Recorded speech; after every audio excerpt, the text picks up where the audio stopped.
Muy buenas noches para todos. Una vez más nos encontramos en la casa de Dios y ya pasamos el tiempo de los cánticos y qué hermoso cada vez cuando los hermanos van aprendiendo y se van animando a cantar, casi como un coro angelical. Yo creo que dentro de poco los ángeles van a comenzar a tener envidia de nosotros, de la forma que cantamos y adoramos al Señor. Bueno, no.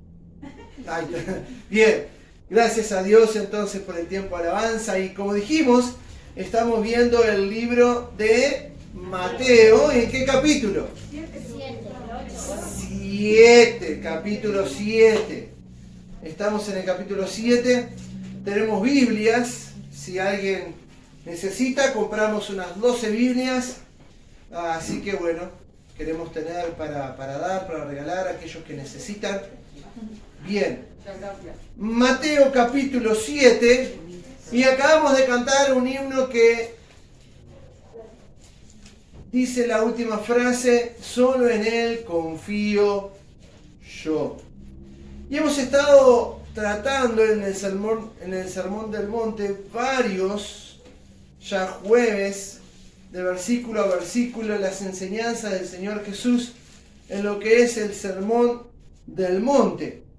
Y si confiamos en Él para recurrir a Él cuando estamos en necesidad, y si confiamos en Él para depositar en Él nuestra fe y nuestras oraciones, y si estamos dispuestos a confiar en Él para el diario vivir, el día a día, ¿verdad? ¿Por qué no poner nuestra confianza en lo que Él nos enseña? Hay personas que tristemente dicen tener fe en Él, pero lejos de su vida está la palabra de Dios. Si en algo tenemos que confiar, es en sus enseñanzas, es en su palabra. Y es importante cómo termina este capítulo 7, cómo el Señor redondea todo lo que es el Sermón del Monte, pero todavía no llegamos ahí. ¿Alguien se acuerda dónde quedamos el jueves pasado? A la puerta estrecha. Quedamos a la puerta de la puerta estrecha. Terminamos en el versículo 12. ¿Quién fue que lo dijo, Priscila? ¿Quién fue que dijo? No. ¿Llega? Llegó, muy bien. Quedamos en el versículo 12. Vimos el jueves pasado: pedid y se os dará, buscad y hallaréis. Y bueno, estuvimos deteniéndonos en cada uno de esos pasajes. Y terminamos con el 12. Dice: así que todas las cosas que queráis que los hombres hagan con vosotros, así también haced vosotros con ellos. Porque esta es la ley y los profetas. Justo el domingo, hablando de otro tema, en Proverbios 3, estábamos hablando en cuanto a qué bueno sería que todos pudiéramos poner en obediencia la palabra de Dios. Porque algunos se quejan que mentir es pecado y que no pueden mentir, pero a nadie le gusta que le mientan, ¿verdad? Los ladrones se quejan que no pueden robar, pero bueno, a nadie le gusta que le roben. Y así es la ley de Dios. Todo aquello que queramos que los hombres hagan con nosotros, ¿qué tenemos que hacer? Tenemos que hacer lo mismo por ellos. Si queremos que nos perdonen, ¿qué tenemos que hacer? Perdonar. Y hay una, no sé si una manera de pensar, de vivir o de ver en la palabra de Dios una realidad muy importante. Para recibir, ¿qué tenemos que hacer primero? Dar. Primero tenemos que dar. No en cuanto a la salvación, porque sabemos que la salvación no la merecemos, sabemos que no merecemos el perdón de nuestros pecados, sabemos que estamos condenados a un infierno por la eternidad y no es algo que nosotros merecemos. Y ahí sí pedimos al Señor y Él nos dio el perdón y nos dio la salvación y la esperanza de la vida eterna. Pero cuando hablamos de la vida cristiana y cuando hablamos de las relaciones personales con los que nos rodean, todo lo que queremos que los demás hagan con nosotros, eso tenemos que hacer. Eso tenemos que hacer. ¿Te gusta que te respeten? ¿Verdad que sí, no? Sí, nos gusta que nos respeten. ¿Qué tenemos que hacer? Respetar. Y así, amados hermanos, es en cada orden de la vida, en cada aspecto de nuestra vida. Tenemos que dar para luego recibir. Pasando al versículo 13, dice: entrad por la puerta estrecha, porque ancha es la puerta y espacioso el camino que lleva ¿a dónde? A la perdición. Y muchos son los que entran por ella. Pero estrecha es la puerta y angosto el camino que lleva a la vida. Y pocos son los que la hallan. Vamos a orar. Padre, en este momento te ruego, por favor, toma control de este tiempo, que tu Espíritu hable con libertad a nuestros corazones y que realmente podamos ser fieles a tu palabra. Por favor, Padre, obra, Señor, y que la gloria sea solo para ti, en el nombre de Jesús. Amén. Amén. ¿Cómo es la puerta? Dice que es estrecha. La puerta, entrad por la puerta estrecha. Pero hay una comparación, hay otra puerta. ¿Y esa otra puerta cómo es? Ancha y espaciosa. Pero ¿dónde lleva esa puerta, ese camino?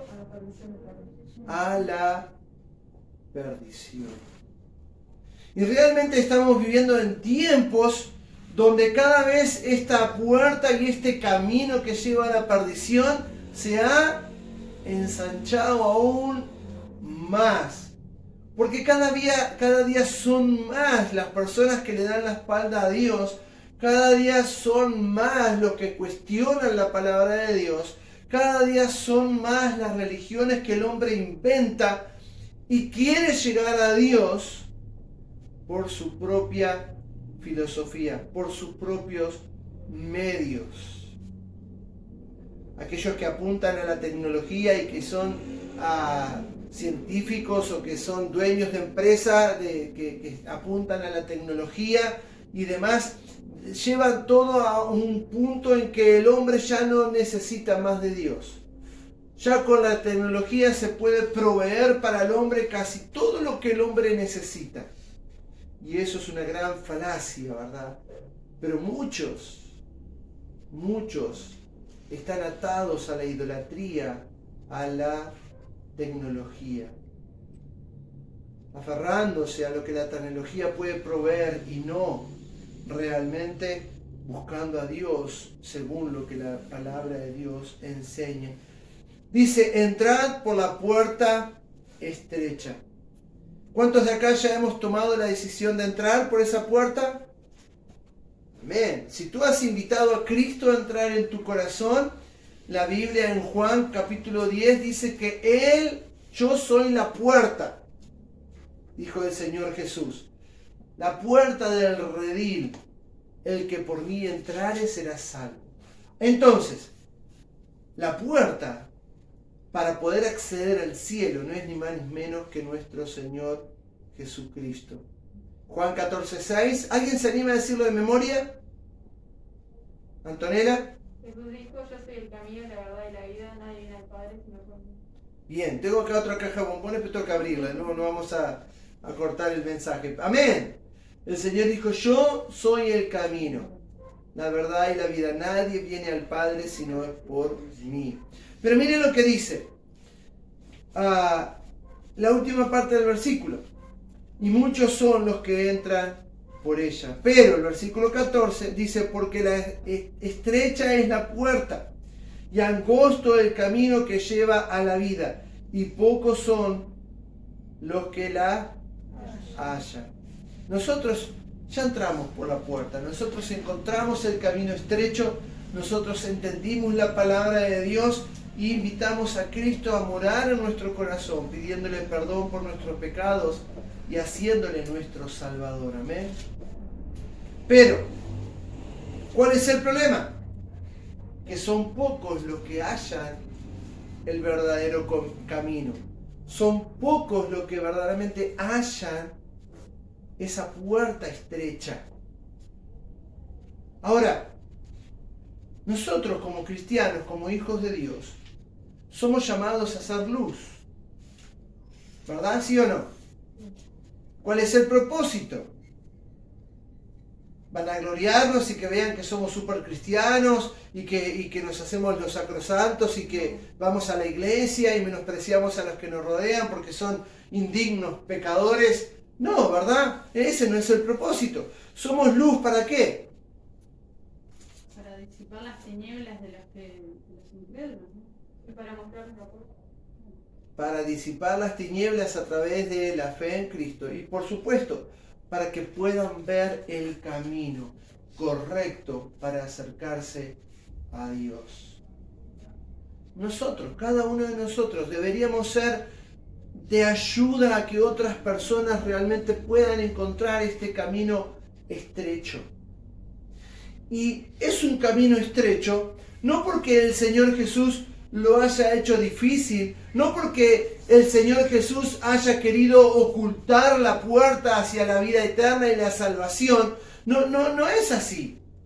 Es un camino estrecho porque realmente el mundo cada vez ha ido rechazando más a Cristo. Es un camino estrecho y difícil de encontrar la puerta, porque no todos están dispuestos a dejar el orgullo a un lado, la costumbre, la vanidad, la religión. Y para encontrar este camino, realmente tenemos que deshacernos del yo y realmente por fe aceptar lo que la palabra de Dios nos enseña. Se ha vuelto estrecho porque el hombre ha comenzado a mezclar la fe con idolatría. El hombre ha mezclado la palabra de Dios y la fe verdadera, el evangelio puro de la salvación, con ritos, con ceremonias, con costumbres, con leyes, con un montón de cosas que hacen que es difícil que una persona realmente pueda encontrar la salvación de su alma. Qué triste cuando hablo con personas que están hace 10, 15 años dentro de una iglesia y todavía no han encontrado la puerta estrecha. Todavía no han encontrado el camino hacia la salvación. Porque no entienden, porque no disciernen lo que la palabra de Dios enseña y porque los líderes o los maestros, los pastores comienzan a mezclar un montón de doctrinas que no tienen nada que ver con la palabra de Dios, enseñando que la salvación se pierde. ¿Te imaginas? Si nosotros por el pecado perdiéramos la salvación, ¿quién podría ir al cielo? Si el Señor murió por nosotros, si Él se sacrificó por nuestros pecados, si Él pagó el precio de nuestra deuda delante de Dios y Él por la fe nos otorga la salvación, si a causa de nuestro pecado la perdiéramos, su sacrificio sería totalmente inútil. Pero la salvación no depende de nosotros. Y la vida que Él nos ofrece es una vida eterna, no desde el momento en que morimos, no, desde el momento en que ponemos nuestra fe en Él. Cristo dijo a Marta, cuando Lázaro había muerto, Cristo le dice a Marta, Lázaro va a resucitar. Y Marta le dice, Señor, yo sé que va a resucitar en el día postrero, allá algún día yo sé que Él va a resucitar. Y el Señor le dice, yo soy la resurrección y la vida. El que cree en mí, aunque esté muerto, ¿qué? Vivirá. Pero luego dice, y el que vive y cree en mí, no morirá eternamente. Entonces, este camino se ha vuelto cada vez más estrecho y difícil de hallar. por tanta confusión, por el yo, por la vanidad, por tener una vida desenfocada en realmente las prioridades que debemos poner en orden. Primero, ¿qué debe ir? Dios. En nuestra vida primero tiene que ir Dios. ¿Qué Él quiere para mi vida? Señor, ¿qué debo hacer en este caso? ¿Qué decisión debo tomar? ¿Qué debo estudiar? ¿Qué carrera debo seguir? ¿Debo agarrar este trabajo? Señor, ¿cuál es tu voluntad? ¿Este muchacho es la voluntad para mi vida? ¿Esta muchacha es la voluntad para mi vida? Mirar en la palabra de Dios si se cumplen las condiciones que el Señor nos pone en su palabra. Él tiene que estar en primer lugar. Tenemos que dejar nuestra vida en sus manos y permitir que Él nos guíe. Entonces, dice, porque estrecha es la puerta y angosto el camino que lleva a la vida, y pocos son los que la hallan. Hermanos, que en Artigas esta puerta, este camino estrecho, por ti, por mí, por nuestro testimonio, por la iglesia, de a poquito pueda ir ensanchándose. Y que muchos puedan llegar a encontrarse delante de la puerta de la salvación, delante de la fe en Cristo, y puedan tomar una decisión.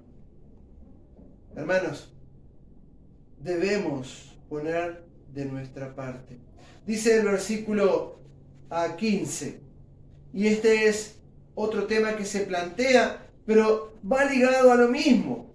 Guardaos de los falsos profetas, que vienen a vosotros con vestido de ovejas, pero por dentro son lobos rapaces. Hablábamos de que este camino se vuelve estrecho a causa de la confusión, a causa de las religiones, a causa de las falsas enseñanzas. Y el Señor dice, guardaos de los falsos profetas que vienen a vosotros con vestidos de oveja, pero por dentro son lobos rapaces. Por sus frutos los conoceréis. ¿Acaso se recogen uva de los espinos o higos de los abrojos? Hermanos, por sus frutos los conoceréis.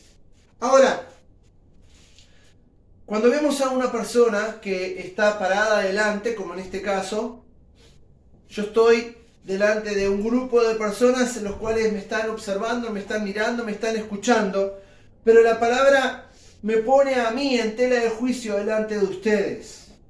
¿En qué sentido? En que ustedes tienen que ver los frutos que yo doy. Soy falso profeta, soy falso maestro, por sus frutos los conoceréis. Pero ¿cuál es el problema? Que hoy la gente confunde frutos con habilidades, ¿verdad? Y entonces cuando viene algún famoso, algún pastor o algún youtuber cristiano que lo siguen millones de personas o que es famoso, y entonces, ¡wow! Mirá, fulanito, menganito, en una iglesia en Estados Unidos iban a poner a Justin Bieber como pastor. Ya estaban viendo a ver de qué manera, a ver si él aceptaba ese cargo, y claro, se imaginan cómo esa iglesia podría crecer. Justin Bieber, ¡oh! No importa el desastre o el desorden que pudo haber en su vida o el testimonio que él pueda tener, y hagamos una salvedad, porque las vidas cambian, amén. ¿Sí o no? Las vidas cambian. Dios hace la obra, la regeneración a través de la fe. Pero el caso es en que, ¿cuáles son los frutos que se ven hoy en día? Se confunden frutos con habilidades, con éxito. Pero ¿qué frutos debería tener un maestro? ¿Qué frutos debería tener un pastor? Alguien que está dispuesto a enseñar. ¿Qué frutos debe tener? Podemos mencionar ese pasaje, pero a su vez esas son las cualidades. Pero a su vez, hablando de los frutos, son los que el Espíritu Santo realmente da que tengamos. ¿Se imaginan cómo podría yo hablar del amor si no amo? ¿Cómo podría predicar sobre el perdón si no perdono? ¿Cómo podría hablar de la paciencia? Y esa me dolió, pero atención. ¿Cómo podría hablar de la paciencia si no la ejerzo? Dice la palabra de Dios, por sus frutos los conoceréis. No por la forma en que habla, no por el vocabulario que tiene o la habilidad de expresarse, no por el carisma, porque hay muchos que siguen un montón de gente porque son carismáticos, ¿verdad? Tienen una forma, una manera, y entonces la gente queda, mira. No es por el dinero que puedan tener o poseer. En ese caso, hermanos, están pelados, ¿no? Están en el horno.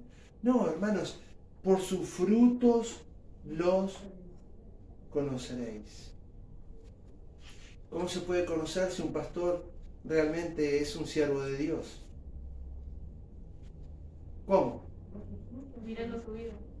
Mirando su vida. Observando qué frutos del Espíritu Santo está dando. ¿Y cuáles son los frutos del Espíritu Santo? Amor, gozo, paz, paciencia, benignidad, bondad, fe, mansedumbre y templanza. Hoy vivimos en tiempos en que las iglesias se han transformado en una pastorcracia, ¿verdad? No en una teocracia. Dios no está en el centro, es el pastor. Lo que el pastor dice, lo que el pastor decide, y todo el mundo tiene que seguir calladamente al pastor. Y eso no es ser manso. Y un pastor tiene que liderar, un pastor tiene que guiar, un pastor tiene que mostrar, y un pastor a veces tiene que tomar decisiones en la palabra de Dios y pararse firme en la palabra de Dios. Pero hoy vivimos en días en que vemos a los pastores siéndose casi dioses, profetas, apóstoles, que declaran, que decretan y que tienen el superpoder, ¿verdad? Y menosprecian a aquellos que no tienen o a aquellos que no valen, y se ponen en un lugar que no les corresponde, hermanos. Pero por sus frutos los conoceréis. Y vamos a quebrar una pequeña lanza, ¿verdad? Porque los pastores somos hombres, en los cuales el Señor aún está haciendo la obra en nuestra vida, y podemos equivocarnos. Es más, nos equivocamos. Y ya te lo voy diciendo para que no te agarre por sorpresa, o ya te lo voy diciendo para que no te desilusiones si algún día cometo un error. Pero si lo hago, ven con amor, habla conmigo, pastor. ¿Hizo bien? O pastor, la Biblia no dice esto o aquello. Y qué bueno es cuando un pastor tiene la humildad o la mansedumbre de reconocer el error y corregirlo. Por sus frutos los conoceréis. Hermanos, dice versículo 17, versículo 17, así todo buen árbol da buenos frutos, pero el árbol malo da frutos malos. ¿Hay alguna ciencia oculta atrás de este versículo? ¿Qué creen ustedes? ¿Hay algo que tengamos que extraer de profundidad en este pasaje? No, ¿verdad? Es simple, es claro. Así, todo buen árbol da buenos frutos, pero el árbol malo da malos frutos. No puede el buen árbol dar malos frutos, ni el árbol malo dar buenos frutos. Todo árbol que no da buen fruto es cortado y echado en el fuego. Así que, ¿qué dice ahí? Por sus frutos los conoceréis. Y en los pasajes que siguen, ahí nos damos cuenta de la diferencia entre los frutos y las habilidades o las cualidades, entre los frutos verdaderos y aquello que se aparenta dar. Porque el Señor dice en el versículo 21, no todo el que me dice Señor, Señor entrará en el reino de los cielos, sino el que hace la voluntad de mi Padre que está en los cielos. Y cuando un hombre o una mujer de Dios está haciendo la voluntad de Dios, va a dar buenos frutos. No hay otra manera. Da buenos frutos. Y el Señor dice, entonces, muchos me dirán en aquel día, Señor, Señor, ¿no profetizamos en tu nombre? ¿Cuántos profetas dicen haber hoy en este tiempo, verdad? ¿Cuántos profetas? ¡Wow! Cada vez abundan más y cada vez más lejos de Dios vive la sociedad. ¿No profetizamos en tu nombre? ¿Y en tu nombre no echamos fuera demonios? ¿Y en tu nombre hicimos muchos milagros? Profetizar, echar demonios y hacer milagros. ¿Son frutos? No, ¿verdad? No son frutos de Dios. No son la obra del Espíritu Santo. Y hoy en día todas estas cosas se usan para decir que hay poder. En Colonia había un pastor de estos y obviamente se sabe que contratan gente, que actúan, que dicen que son paralíticos, pero no lo son, ¿verdad?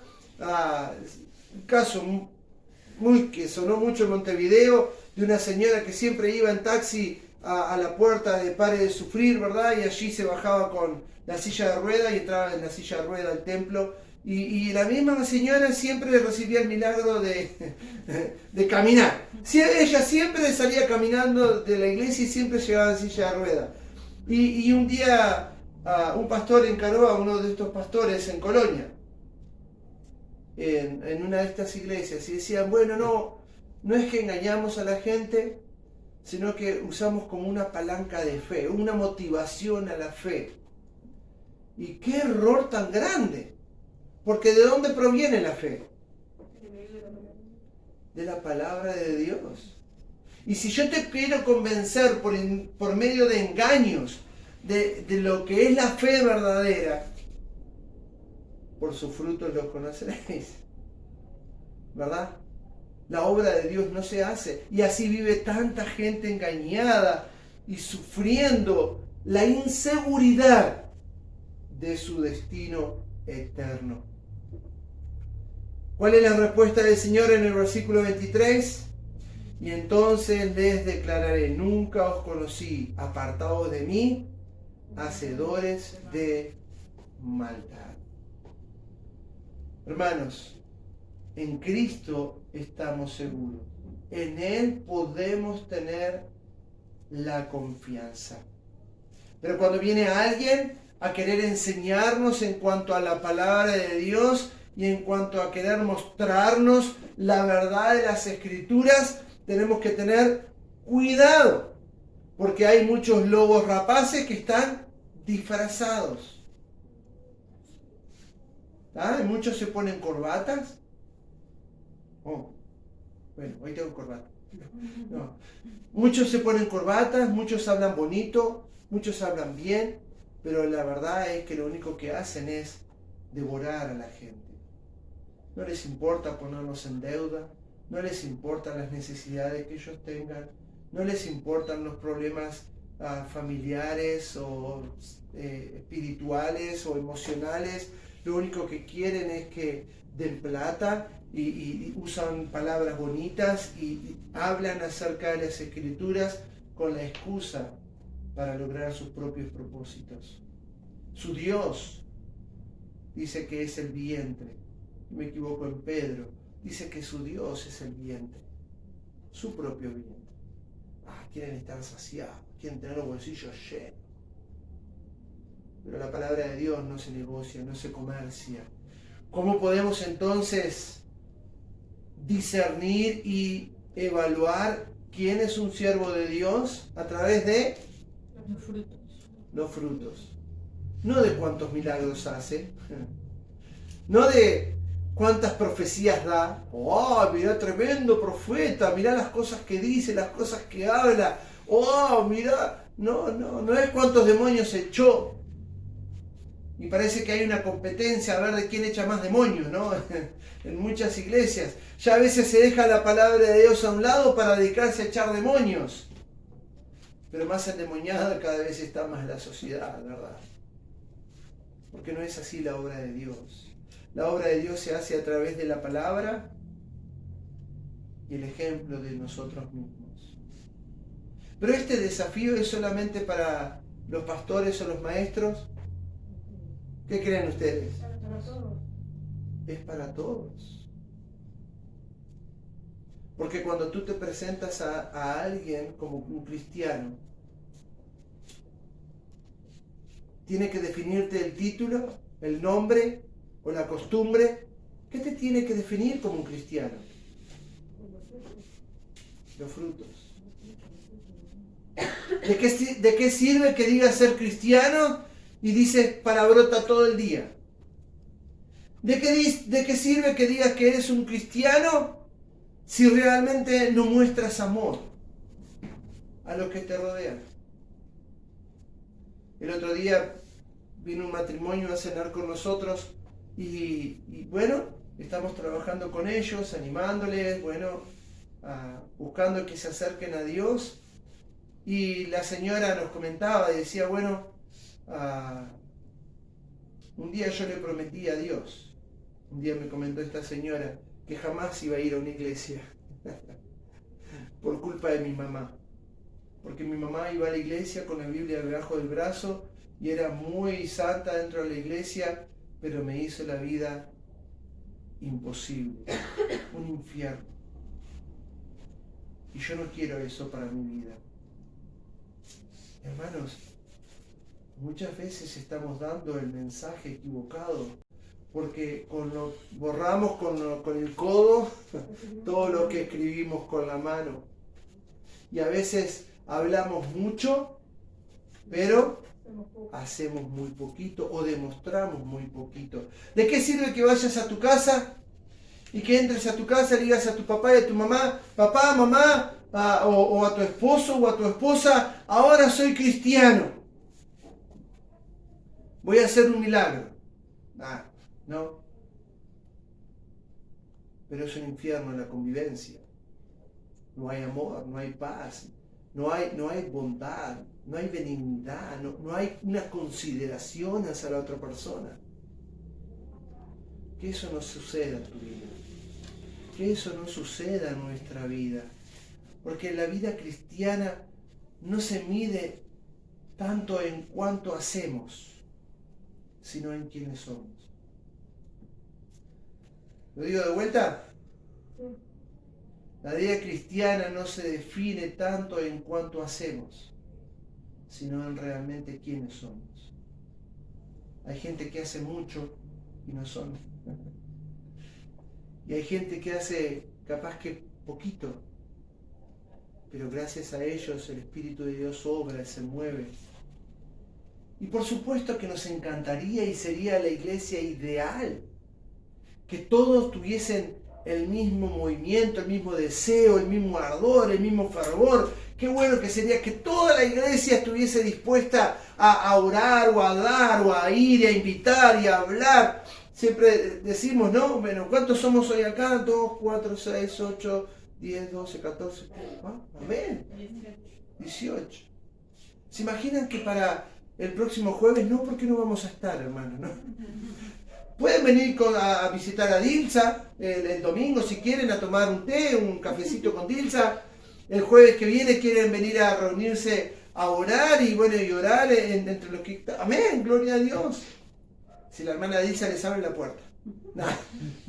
Ahora, ¿se imaginan que cada uno de nosotros invitase a alguien?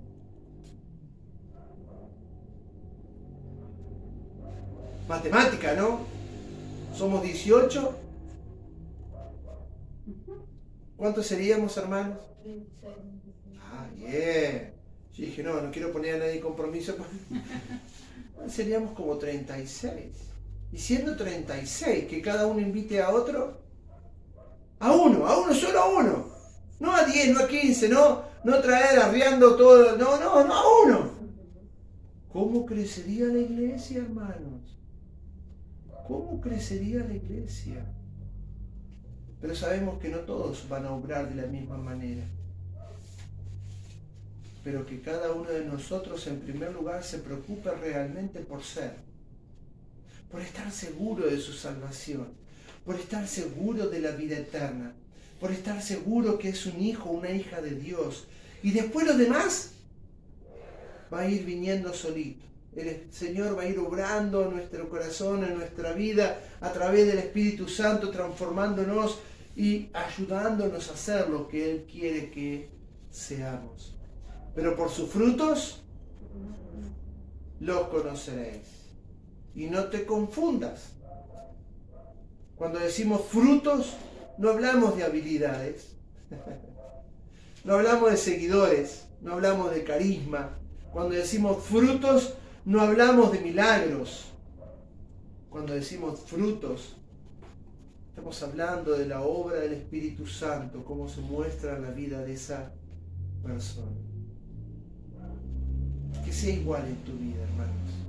En que cada uno de nosotros esté seguro de ser quien es. Vamos a estar delante del Señor, cara a cara. Me dio un chuchito. ¿No? Pensé un segundito de estar así frente a frente al Señor y cada uno de nosotros nos va a tocar estar ahí. Y el Señor no nos va a preguntar cuántos milagros hicimos. El Señor no nos va a recompensar por cuántas profecías dijimos o decretamos o declaramos. El Señor nos va a preguntar por nuestros frutos. Y la obra de cada uno, el fuego la declarará, dice en 1 Corintios 3. Y los ojos del Señor son ese fuego que ha de examinar nuestra vida. Así que, hermanos, prestemos atención. No todo lo que brilla es oro, ¿verdad? Así dice el dicho. Pero ¿cómo podemos descubrir si es oro? A través de la palabra de Dios y el discernimiento que el Espíritu Santo nos da. Vamos a orar, por favor, para dar por terminada la reunión y así pasar al tiempo de oración. Padre, gracias, bendito Dios, por esta hermosa tarde. Gracias por este hermoso grupo de almas que hoy nos están acompañando. Por favor, Padre, ruego, Señor, en el nombre de Jesús, que tu Espíritu Santo pueda obrar con libertad en nuestra vida, que podamos realmente ayudar a otros a que puedan encontrar esa puerta estrecha,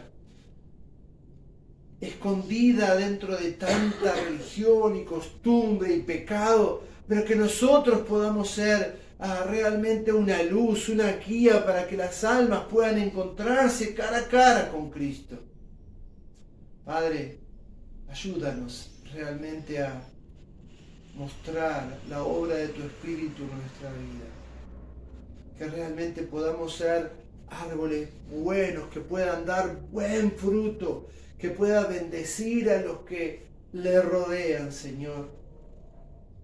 Y que la gloria sea solo para ti. Perdona nuestros pecados, Señor, porque realmente a veces te fallamos. No cumplimos tu voluntad, no somos lo que deberíamos ser, pero ruego que haga la obra, Señor, y que en Artigas tu nombre pueda ser glorificado en muchas almas que puedan ser salvas por la luz del Evangelio. En el nombre de Jesús. Amén. Que Dios les bendiga.